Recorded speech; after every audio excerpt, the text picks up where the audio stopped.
एक बहुत ही महत्वपूर्ण सिटी स्टेट है जो देश की राजधानी है, जो पूरे विश्व में एक प्रकार से भारत की आन बान और शान के रूप में सभी जगह देखी जाती है। गत 8 वर्षों में हमने दिल्ली की राज्य सरकार का जो रवैया देखा है, जिस प्रकार से भ्रष्टाचार ऐतिहासिक चरम सीमा पर है, जिस प्रकार से एक के बाद एक कांड भ्रष्टाचार के अलग अलग स्वरूप दिल्ली की सरकार ने देश में दिखाए, उससे स्वाभाविक रूप से देश की इमेज को, लोगों के प्रति राजनीतिज्ञों के विश्वास के ऊपर बहुत बड़ा धक्का पड़ा है। जो सरकार भ्रष्टाचार के विरुद्ध लड़ाई में लड़कर दिल्ली वासियों ने उनको मौका दिया, बहुत सारे वादे किए गए, उन वादों के आधार पर आज से 8 साल पहले जो सरकार बनी थी, वो लगभग हर वादे पर फेल निकली। कोई भ्रष्टाचार के ऊपर जब चर्चा होती है, दिल्ली सरकार के नेताओं के पास कोई आज तक जवाब नहीं है। कोई आज तक बता नहीं पाया है कि जेल मंत्री को जेल के अंदर ये सुविधाएं किस आधार पर दी जा रही, कोई उसका रिस्पांस आज तक हमने नहीं देखा। जिस प्रकार से दिल्ली की लिकर पॉलिसी को बहुत बड़े भ्रष्टाचार करने का काम दिल्ली के मुख्यमंत्री, उप मुख्यमंत्री और दिल्ली सरकार ने किया, उसका आज तक कोई खुलासा, कोई जवाब दिल्ली की सरकार दे नहीं पाई। सीटों तक में आज आम आदमी पार्टी रिश्वतखोरी में सीटें बांट रही है। जो उनका दायित्व था म्युनिसिपल कॉर्पोरेशंस को सपोर्ट करने का, आर्थिक सहायता देने का, जो कॉन्स्टिट्यूशनल दायित्व है, और वैसे कल 26 नवंबर को हम कॉन्स्टिट्यूशन डे मनाने जा रहे हैं, मैं समझता हूं हर प्रकार से दिल्ली की सरकार ने अपनी सभी कॉन्स्टिट्यूशनल ड्यूटीज को नजरअंदाज किया, फेल हुए, और लगभग 42,000 करोड़ रुपए जो फाइनेंस कमीशन के आधार पर दिल्ली की सरकार ने नगर निगमों को देना था, जिसके आधार पर नगर निगम अपना काम कर सके, वो उन्होंने दिया नहीं। बहुत मामूली सी रकम, मैं अभी बजट में भी देख रहा था, इतनी मामूली रकम दिल्ली नगर निगम को देते थे, और बाकी लगभग 70,000 करोड़ का बजट कहाँ जाता है दिल्ली सरकार का, एक बड़ा रहस्य है। आखिर आप सब दिल्ली में रहते हैं, दिल्ली में काम करते हैं, कोई बताए दिल्ली के इंफ्रास्ट्रक्चर में क्या वृद्धि हुई है अरविंद केजरीवाल की सरकार आने के बाद, जो स्टेट गवर्नमेंट ने फाइनेंस की। कौन सा नया अस्पताल बनाया, कौन सी नई सुविधाएं दिल्ली वासियों को दी, झुग्गी झोपड़ी में क्या सुविधाएं दी। मैं समझता हूं सिर्फ प्रचार प्रसार और बड़े बड़े इश्तिहार के अलावा इस सरकार की उपलब्धियां अगर देखें तो कुछ भी नहीं। जबकि केंद्र सरकार पूरा लुटियंस दिल्ली जो एनडीएमसी एरिया है, उसका खर्च पूरा केंद्र सरकार करती है। नगर निगम बाकी इलाकों में अपना अपना दायित्व निभाती है, और बड़ी विडंबना है कि राज्य सरकार, जिसके पास एक छोटा ही क्षेत्रफल है देखने के लिए, नोएडा की पूरी जिम्मेदारी उत्तर प्रदेश की सरकार उठाती है, गुरुग्राम की पूरी जिम्मेदारी हरियाणा उठाती है। तो एनसीआर का पूरा लाभ और रेवेन्यू तो हमें दिल्ली में मिलता है, लेकिन दिल्ली की राज्य सरकार उसका क्या करती है,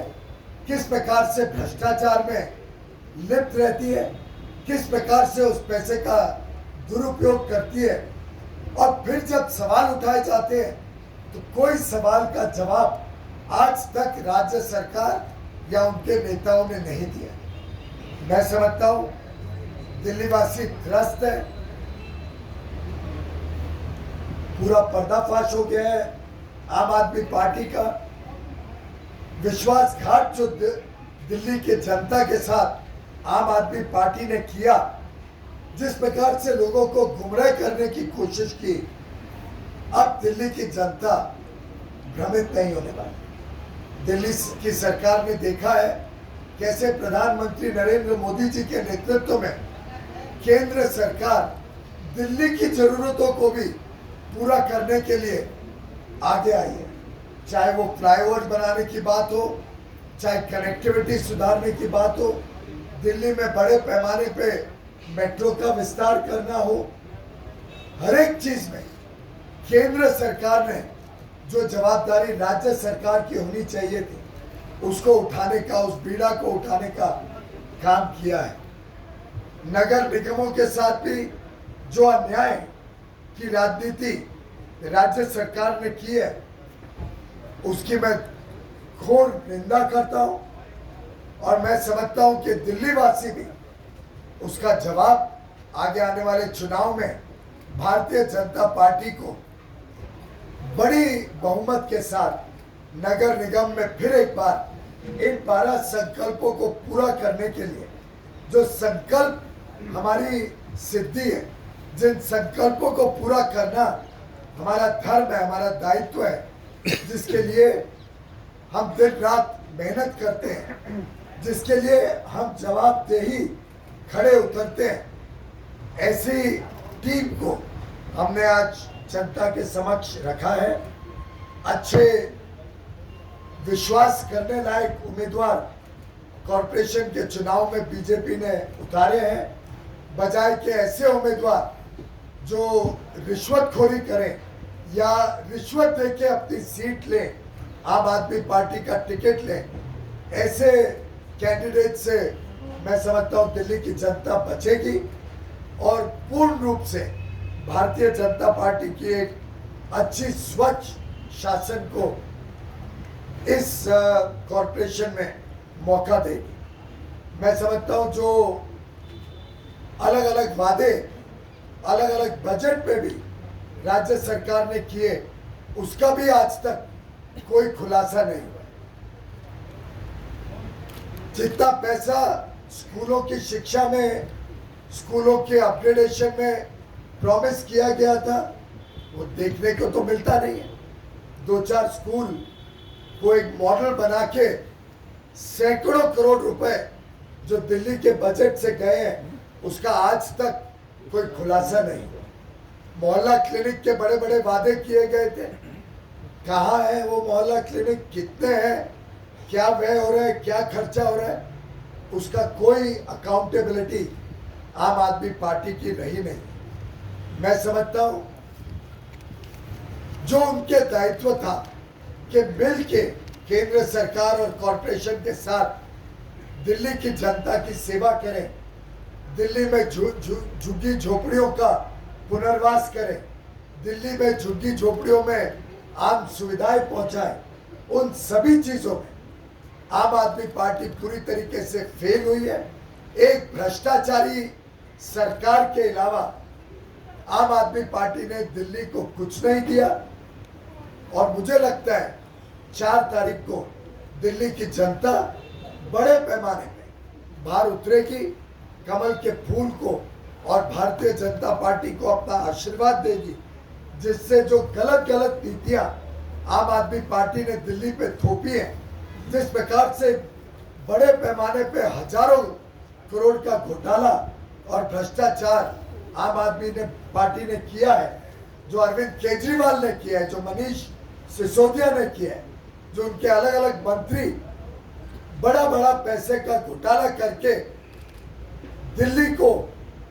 विकास से एक प्रकार से वंचित रखे हैं 8 वर्षों से, उस काम को पूरा करने के लिए आगे आने वाले दिनों में कॉरपोरेशन में भाजपा को और फिर केंद्र सरकार में फिर एक बार नरेंद्र मोदी जी के नेतृत्व में भारतीय जनता पार्टी को और राज्य सरकार भी भारतीय जनता पार्टी की आए, इसके लिए दिल्ली की जनता ने अपना मन बना लिया है। जिस प्रकार से प्रधानमंत्री नरेंद्र मोदी जी ने दिल्ली में अलग अलग प्रयोगों से दिल्ली का